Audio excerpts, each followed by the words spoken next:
सच के साथ। नमस्कार, सिटी वार्ता लाइव में आप सभी का स्वागत है। मैं हूं अमित मिश्रा। आइए सबसे पहले नजर डालते हैं आज के प्रमुख समाचारों पर। वाराणसी पहुंचे गृह मंत्री अमित शाह, लंका पहुंचकर पंडित मदन मोहन मालवीय जी की प्रतिमा पर की पुष्पांजलि। अधिवक्ता दिनेश कुमार पांडे पर हुए प्राणघातक हमले के खिलाफ लामबंद हुए अधिवक्ता, किया प्रदर्शन।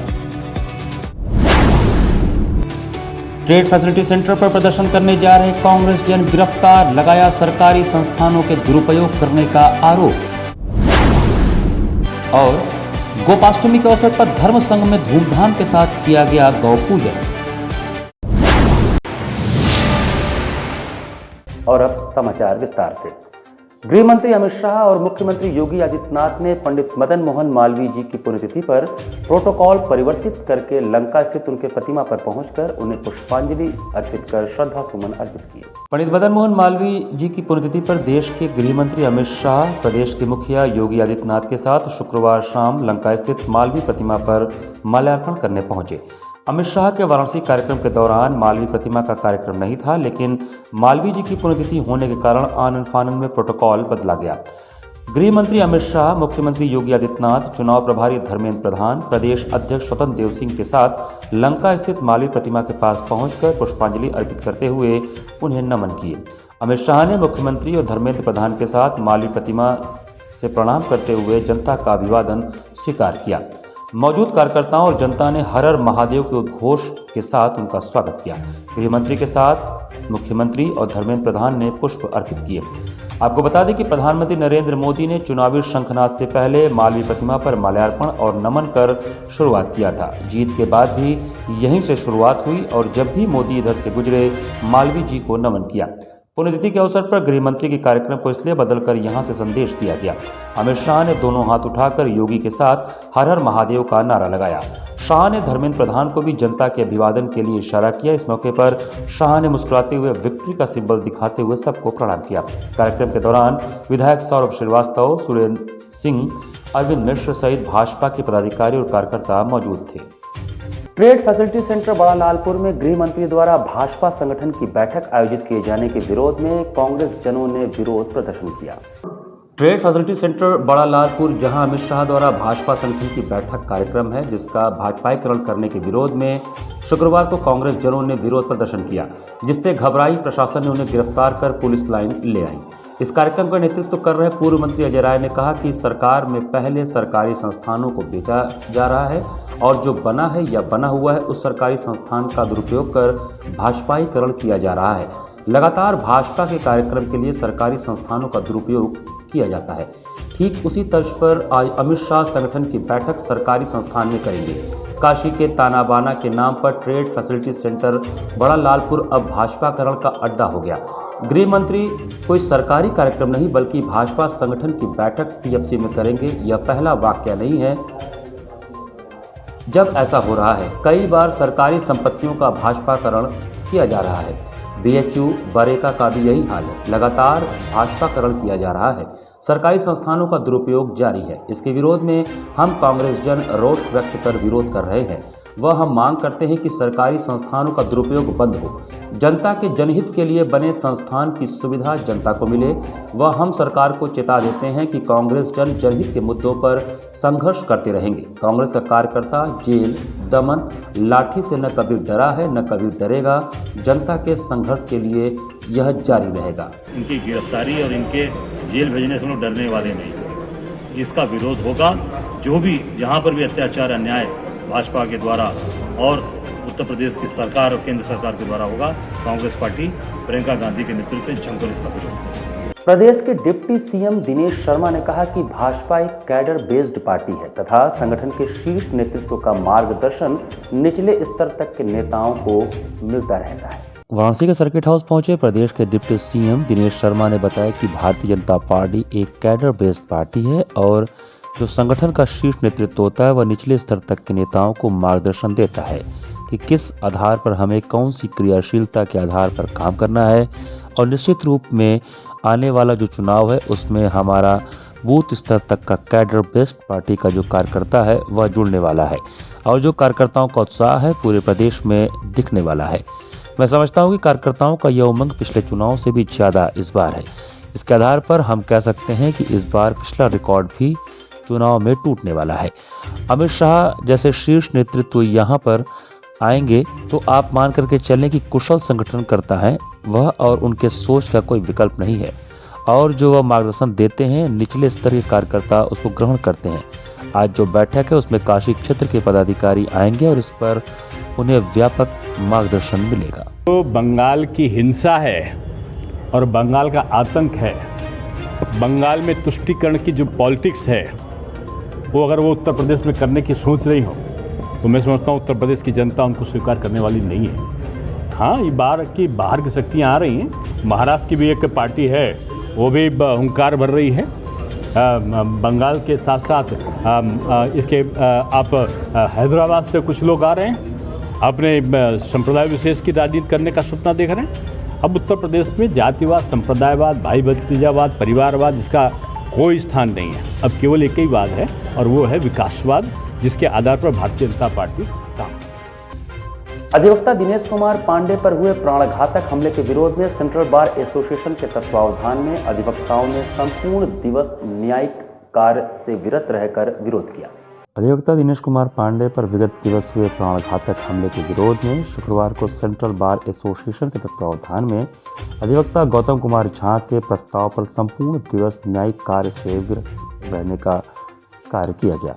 अधिवक्ताओं ने कचहरी परिसर में जिला प्रशासन के खिलाफ नारेबाजी की। सभी अधिवक्ता अंत में जिलाधिकारी के पोर्टिको पर सभा की, जहां यूपी बार काउंसिल के पूर्व चेयरमैन सदस्य अरुण कुमार त्रिपाठी ने कहा कि अगर पुलिस प्रशासन द्वारा अभियुक्तों को तत्काल गिरफ्तार न किया गया तो पूरे प्रदेश में अधिवक्ता तथा अधिवक्ताओं के हित को सुरक्षित करने के लिए प्रदेशव्यापी हड़ताल का आह्वान किया जाएगा। अध्यक्षता करते हुए सेंट्रल बार एसोसिएशन के अध्यक्ष अशोक कुमार उपाध्याय ने कहा कि 24 घंटे के अंदर अभियुक्तों पर कार्रवाई नहीं की गई तो जिला प्रशासन को कुंभकर्णी नींद से जगाने के लिए अनिश्चितकालीन हड़ताल के लिए बाध्य होना पड़ेगा। सभा में प्रभाषण मिश्रा, विपिन पाठक, आनंद सिंह, हर्षित सिंह, धनंजय पांडे, धीरेन्द्र शर्मा, राजकुमार त्रिपाठी, गौतम कुमार झा, एडवोकेट आदि अधिवक्ताओं ने विचार व्यक्त किया। घायल अधिवक्ता को जो अपने भाई के साथ घायल है और अपने घायल अवस्था में वो हॉस्पिटल में भर्ती है, जब मैंने देखा कि कितने कातिलाना ढंग से एक अधिवक्ता को बर्बरता पूर्वक मारा गया है।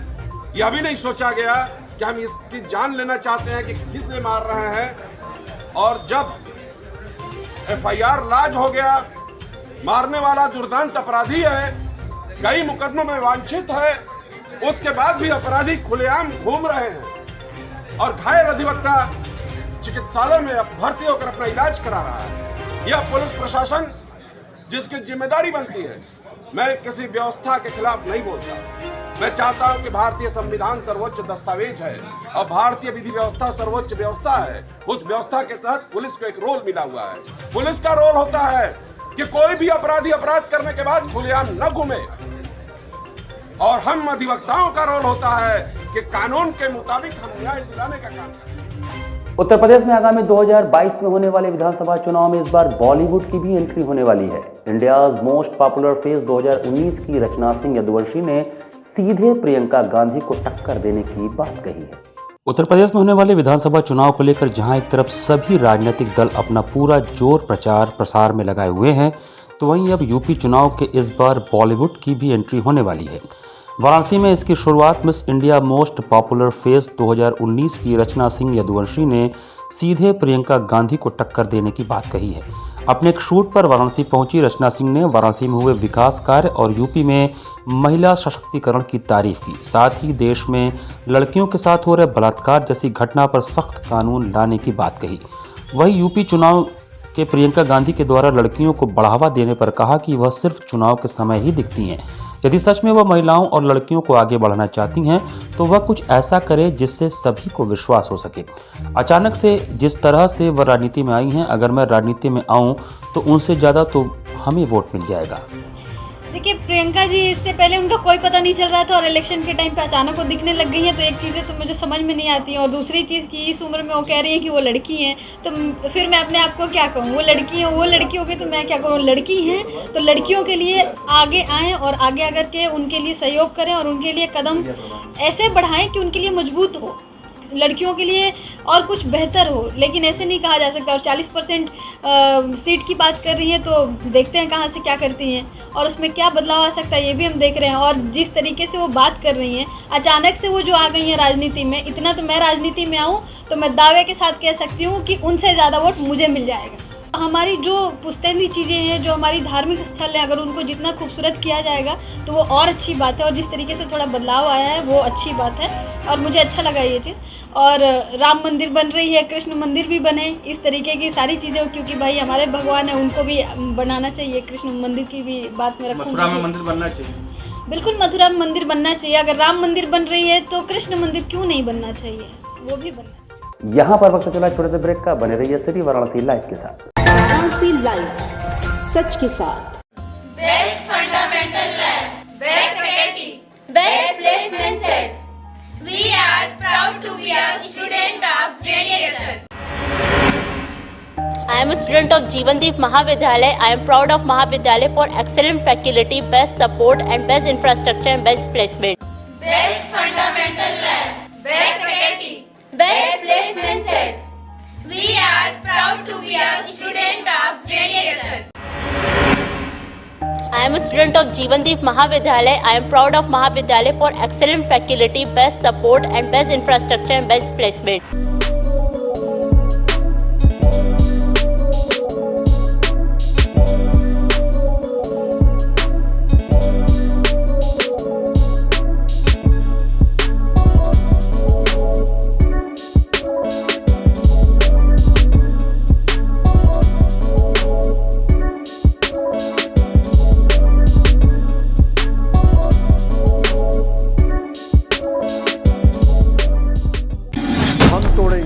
ये सन्नाटा,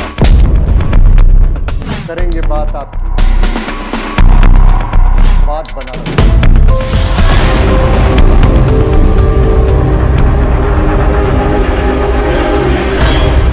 पूछेंगे सवाल, उठाएंगे मुद्दे, करेंगे बहस, होगा मुकाबला आमने सामने, ताकि सच जिंदा रहे। बेबाक बहस। कोरोना वायरस ने देश में एक बार फिर से रफ्तार पकड़ ली है। ऐसे में जरूरी है कि सभी लोग पूरी एहतियात बरतें। घर से बाहर निकलते समय मास्क का सदैव प्रयोग करें। समय समय पर हाथों को सैनिटाइजर से सैनिटाइज करें। ज्यादा भीड़ भाड़ वाली जगहों में जाने से बचें। 2 गज की दूरी का पालन करें। स्वस्थ रहें, सुरक्षित रहें। जनहित में जारी वाराणसी लाइव। वाराणसी लाइव, सच के साथ। ब्रेक के बाद आपका स्वागत है। भारतीय वैश्य चेतना महासभा मंडल वाराणसी के तत्वावधान में सम्राट सहस्त्रबाहु अर्जुन का जयंती समारोह धूमधाम से मनाया गया। 11 नवंबर गुरुवार को रात्रि में पैगंबरपुर पंचकोशी मार्ग पर स्थित Shri Ram PG college of commerce and education Varanasi में भारतीय वैश्य चेतना महासभा मंडल वाराणसी के तत्वावधान में हैय्य वंशी राज राजेश्वर चक्रवर्ती सम्राट सहस्त्रबाहु अर्जुन की जयंती समारोह धूमधाम से मनाई गई।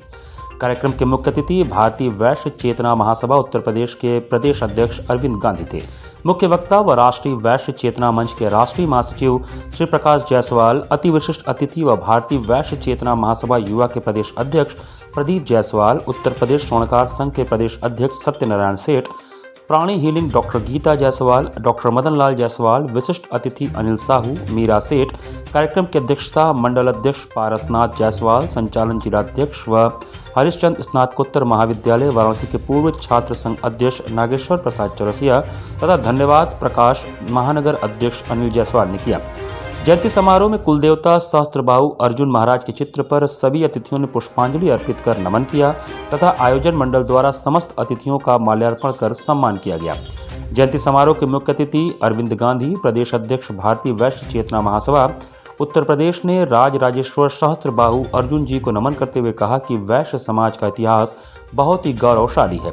लेकिन वर्तमान समय में वैश्य समाज अपने टाइटल को ही अपनी असली जात मानकर खंड खंड में विभाजित है, जिसकी वजह से 40 से 45% होने के बावजूद भी भारतीय राजनीति में उसको बहुत महत्वपूर्ण स्थान नहीं मिला हुआ है। राजनीति के शीर्ष पर इक्का दुक्का लोग वैश्य समाज के बैठे हैं, लेकिन वह अपने समाज के लिए नहीं सोचते हैं, बल्कि जिस विचारधारा से वहां पर गए हैं उस विचारधारा को पुष्पित और पल्लवित करने का काम कर रहे हैं, जिससे वैश्य समाज का कोई लेना देना नहीं है। हम आज सभी से अपील करते हैं कि आप सभी जो उपजाति में विभाजित हैं उससे बाहर निकलकर मूल जाति वैश्य को मान के संगठित और एक हो तो कोई शक्ति नहीं है जो वैश्य समाज की किसी भी क्षेत्र में उपेक्षा कर पाएगी। श्री गांधी ने भी कहा कि भारतीय वैश्य चेतना महासभा का संगठन 2022 के विधानसभा चुनाव में बढ़ चढ़कर भाग लेगा और वैश्य समाज के जो लोग चुनाव लड़ेंगे उनका जन के समर्थन करके जिताने का प्रयास करेगा। सहस्त्राबाहु वह शक्ति थे, चक्रवर्ती सम्राट का मतलब समझ लीजिए, 100 राजाओं जो 100 देश प्रदेशों के राजा, उनका जो मालिक होता था वो महाराजा होता। 100 राजाओं का जो महाराज होता था वह महाराज कहा जाता था, और 100 महाराजाओं का जो महाराज होता था उसको चक्रवर्ती सम्राट कहा जाता। गोपाष्टमी के अवसर पर धर्मसंघ शिक्षा मंडल दुर्गाकुंड के मणि मंदिर में धूमधाम के साथ गौ पूजन का आयोजन किया गया। गोपाष्टमी के अवसर पर शुक्रवार को धर्मसंघ शिक्षा मंडल दुर्गाकुंड स्थित मणि मंदिर में धूमधाम से गौ पूजन किया गया। धर्मसंघ परिसर में स्थापित स्वामी करपात्री आदर्श गौशाला में प्रातः 8 बजे से धर्मसंघ महामंत्री पंडित जगजीतन पांडे ने सविधि पूजन अर्चन प्रारंभ किया। आचार्य रामानंद पांडे के आचार्यत्व में 11 वैदिक ब्राह्मणों द्वारा शुक्ल यजुर्वेद के मंत्रोच्चार के बीच षोडशोपचार विधि से गौ पूजन किया गया। सर्वप्रथम गौरी गणेश पूजन तथा आदित्य सूर्य पूजन किया गया। तत्पश्चात भगवान विष्णु पूजन के बाद गौ पूजन किया गया। गोपाष्टमी के अवसर पर गौशाले में सैकड़ों की संख्या में रह रही गायों को प्रातःकाल पंचगव्य और पंचामृत स्नान कराया गया। इसके बाद गायों का रेशमी वस्त्र, मुकुट, आभूषण आदि से श्रृंगार किया गया। पूजन के उपरांत सभी गायों को गुड़, फल और मिठाई आदि भोग खिलाया गया। इस अवसर पर गौ पूजन के बाद धर्मसंघ के महामंत्री पंडित जगजीतन पांडे ने उपस्थित गौ सेवकों के समूह को संबोधित करते हुए कहा कि गाय सर्व सुख प्रदान करने वाली है। गाय का अवतार ही सर्व कल्याणार्थ हुआ है। गौ सेवा से न सिर्फ सुख समृद्धि प्राप्त होता है अपितु मोक्ष के द्वार भी खुल जाते हैं। जगजीतन पांडे ने यह भी कहा कि गौ पूरे जगत की पालनहार है और इसी के रूप में धरती पर उनका अवतार हुआ है।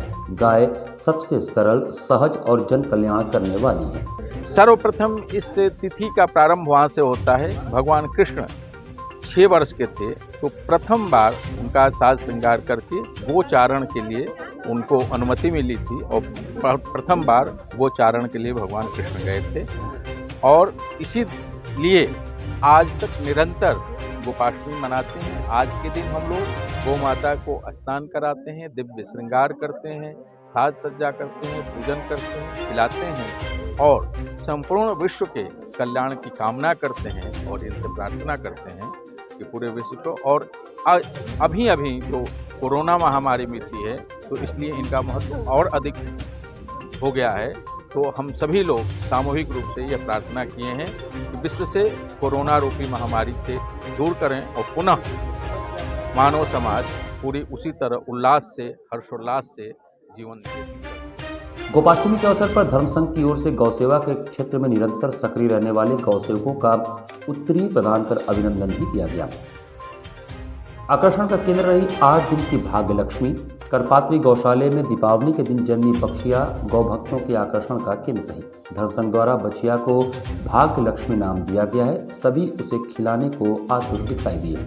गौ पूजन में मुख्य रूप से रोहनिया विधायक सुरेंद्र नारायण सिंह, कैंट विधायक सौरभ श्रीवास्तव, महानगर कांग्रेस अध्यक्ष राघवेंद्र चौबे, अशोक तिवारी, शिव शरण पाठक, अभिषेक मिश्र, डॉक्टर उमाशंकर चतुर्वेदी आदि विशिष्ट जन शामिल थे। वाराणसी के गायघाट क्षेत्र के राम मंदिर में कलश यात्रा के साथ श्रीमद् भागवत कथा का आयोजन किया गया। वाराणसी के गायघाट क्षेत्र के राम मंदिर में श्रीमद् भागवत कथा का आयोजन किया गया, जिसके तहत कलश यात्रा निकाला गया। यह कलश यात्रा गायघाट राम मंदिर कथा स्थल से उठकर मच्छोदरी, मुकीमगंज, गायघाट, राज मंदिर होते हुए राम मंदिर कथा स्थल पर संपन्न हुआ।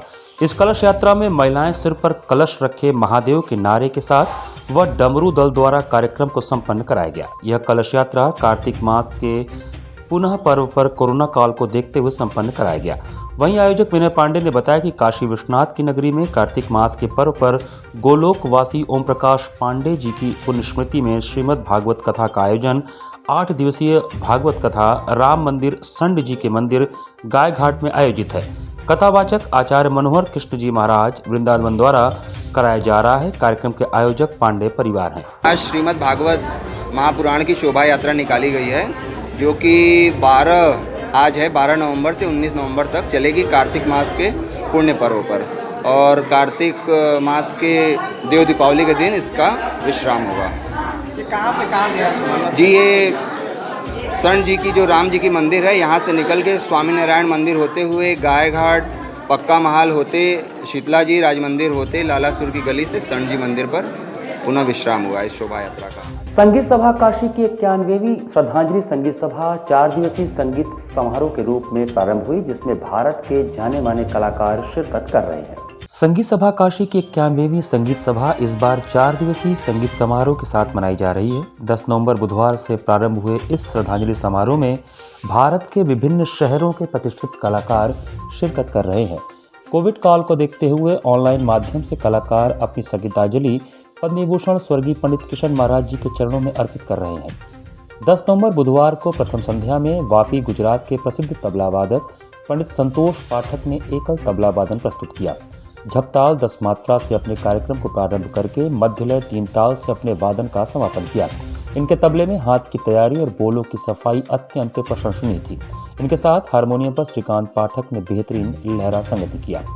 गुरुवार 11 नवंबर को द्वितीय निशा में बनारस के जाने माने सितार वादक पंडित देवव्रत मिश्रा ने अपने सितार के स्वर लहरियों से किशन महाराज जी को श्रद्धा सुमन अर्पित किया।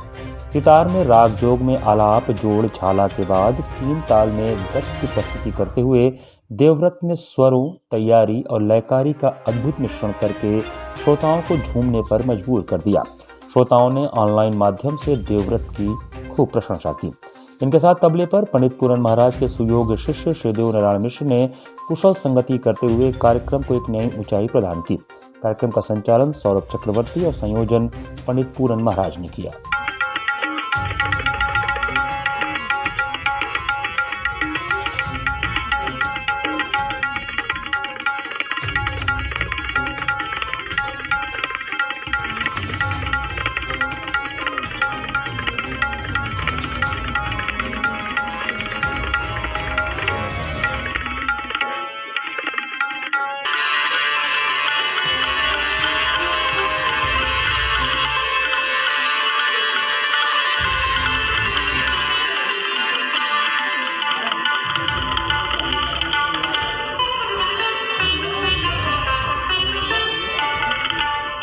आंवला नवमी के उपलक्ष्य में रामकटोरा स्थित राम जानकी मंदिर में हेल्पिंग हैंड तथा पूर्वांचल राज्य जन आंदोलन के संयुक्त तत्वावधान में सहभोज का आयोजन किया गया। हेल्पिंग हैंड तथा पूर्वांचल राज्य जन आंदोलन के तत्वावधान में रामकटोरा वाराणसी स्थित राम जानकी मंदिर में आंवला नवमी के उपलक्ष्य में पूजन तथा भव्य सहभोज का दिव्य आयोजन हुआ। आंवला पूजन के महात्म्य को बताते हुए हेल्पिंग हैंड की अध्यक्ष शालिनी गोस्वामी ने कहा कि आंवला देव वृक्ष हैं और हमारी सनातन तथा ऋषि परंपरा रही है कि पूजन के माध्यम से पर्यावरण संरक्षण किया जाए। औषधीय गुणों से भरपूर आंवला पूजन में महिलाएं अत्यंत उत्साहपूर्वक भागीदारी निभाईं।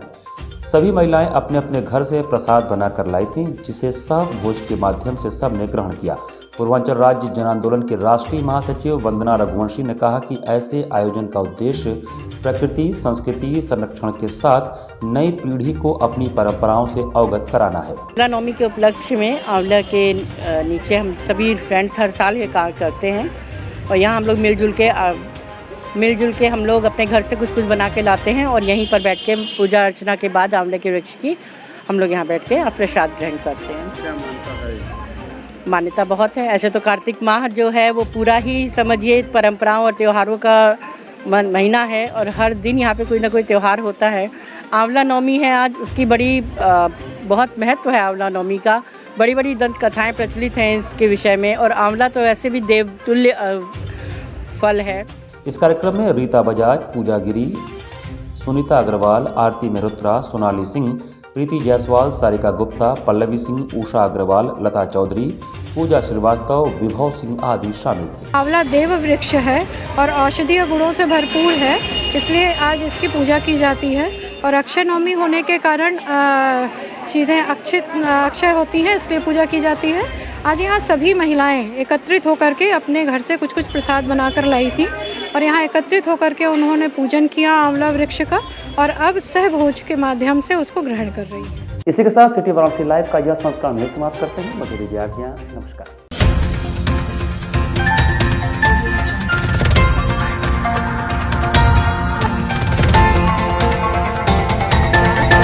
लाइव, सच के साथ।